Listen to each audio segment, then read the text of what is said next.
So another question, what about if you have x to the power sine x with respect to x and you're being asked to differentiate that? So we're going to follow the same procedure. We let y be equal to x power sine x. We're going to introduce ln to both sides. Then this is what we end up having. So now we can actually bring the power of the ln to the left hand side, and that's what we have. Now again, we now have two different functions here. So we're going to again use the product rule right there. Then when we apply the product rule on the right hand side, that's what we have. So on the left hand side, when we differentiate, we have 1 over y dy dx being equal to sine x times 1 over x plus cos x times ln x. So this is what we end up having. So in a more simplified version, this is what we have.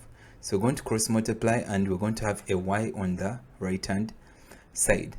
So basically we know that y is equal to x power sine x. So when you put that in, and now we have our answer. So that's the answer to the derivative of that.